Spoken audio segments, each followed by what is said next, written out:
The revolution in banks that no one saw coming explains why all banks are quietly building on XRP and Stellar. If I told you that every major bank has been working in secret to rebuild the whole global payment system while you slept, would you believe me? Hold on tight, because what you're about to learn will completely change the way you think about money. Data from the Federal Reserve from late 2024 show that the standard model of correspondent banking has broken down. A $10 trillion cash trap is what we're talking about, locked up in pre-funded Nostro funds around the world. Banks need to get better at using their cash, but that money is just sitting there doing almost nothing. The catch is this: they figured it out, and it's based on the same blockchain technology that Wall Street used to work, thrown out as risky speculation. Take a look at this. While regular people talk about meme coins, teams that manage institutional capital have been checking the risks of XRP's on-demand liquidity lanes and Stellar's anchor-based settlement infrastructure. According to data from the Bank for International Settlements, 94% of central banks are now looking into how to set up digital currency frameworks. Everything has changed. Everything changes prices when payment infrastructure changes. Foreign exchange spreads narrow, remittance fees fall, and capital moves more quickly through global markets.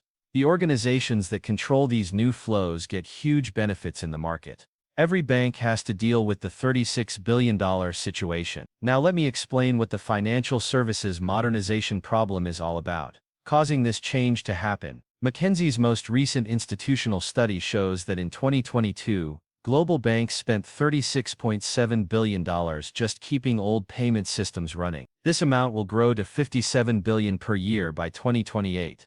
What the heck? That's a growth rate of 7.8% per year in pure trash. On the other hand, only 5 to 10% of bank IT budgets go toward new ideas. The rest is used up to keep up old correspondent banking ties. Since the 1990s, they haven't changed. Now pay close attention to these numbers. The number of payments is growing at an amazing 25% per year, but the money made from them is only growing at 7%. People who work in the industry say that that's a 30% drop in each purchase. Within 5 years, fintech competitors are taking over the market, and by 2030 they'll likely control 25% of all payment income. This is where things get interesting. Banks have found that blockchain-based rails can cut these costs by 40 to 70%, while making settlements happen much faster. Sources in the Treasury Department say that early ODL applications have shown cost savings of more than $120,000 a year for institutions that process only $50 million a month. It was the pandemic stress test that made everything break. I can't say anything about what happened from 2020 to 2021. The outbreak did more than just speed up online payments. It showed the structural flaws in the infrastructure for moving money around the world. 6 million digital wallets were used in 2017, 5 to 44.5% of all online purchases made in a single year. Worldwide, cash payments dropped by 16%. However, this is what shocks me. In some corridors, cross-border payments took up to 10 days during times of high stress. Pilot programs run by central banks show that 6 out of 10 cross-border funds still need to be processed by hand, which takes 15 to 20 minutes per transaction. The World Bank said that when traditional HALA methods failed, remittances would drop by a terrible $1,110 billion. This is where things get crazy. While older systems stopped working, blockchain networks kept running 24 hours a day, 7 days a week, 365 days a year. With third-second closure, the XRP ledger handled more than $200 billion every day. Stellar handled a huge number of deals, at very small amounts of a cent each. Task teams were set up in central banks around the world. Working papers from the IMF show that customizable money became necessary for emergency distribution. Everyone agreed on the result. It wasn't enough to just patch Swift. The system had to be custom-built and always on the liquidity lines.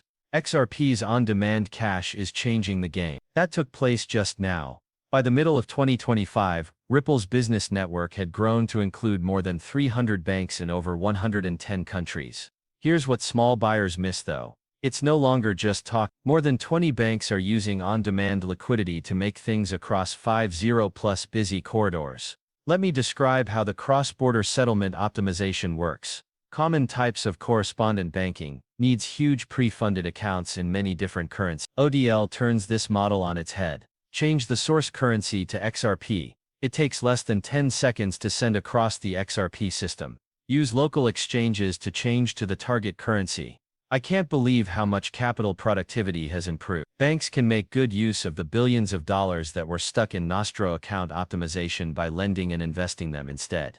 Regulatory filings show that SBI transferred $3.7 billion through ODL in the first quarter of 2025 alone, which is a 45% rise from the same time last year. Adding digital coins to central banks is speeding up this process.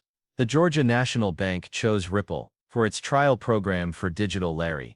The Central Bank of Colombia is trying how to settle large amounts of CBDC on XRPL infrastructure. The Central Bank of Montenegro also announced a partnership for exploring digital money. This could blow your mind. Brad Garlinghouse, CEO of Ripple, thinks that XRP could take 14% of SWIFT's total volume in 5 years. Cross-currency settlement speed that flows through XRP liquidity pools could be worth $21 trillion. Stellar changes the last mile of shopping. Here's the catch. Stellar is the leader in retail remittances, while Ripple rules the wholesale. By the end of 2025, the Stellar Development Foundation wants to have $3 billion worth of real-world goods on the chain. More than 10 times growth from where things are now. The way Stellar's anchor model works is shown below. Those that are regulated give fiat-backed tokens that have built-in controls for compliance.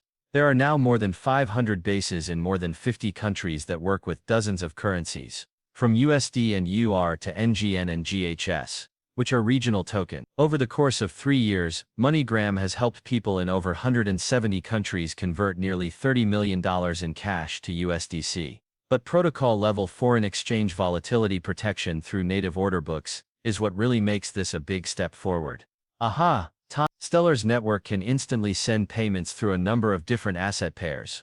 A Naira to dollar exchange might go through 2 USDC liquidity pools, making sure that end users get the best rates and the lowest minimum. Franklin Templeton's U.S. government money fund on blockchain has more than $270 million in it. In assets that are stored directly on Stellar's blockchain. This is institutional-grade liquidity that earns treasury yields while keeping the speed of blockchain payment the same. Before I go on with today's XRP review, I need to talk about something that has been making my direct messages go crazy. Over 100 of you have been asking me about the trading platform I've been using in my most recent vids, and how I'm making extra money on every deposit. I almost didn't post this because I think it sounds too good to be true. When it comes to crypto,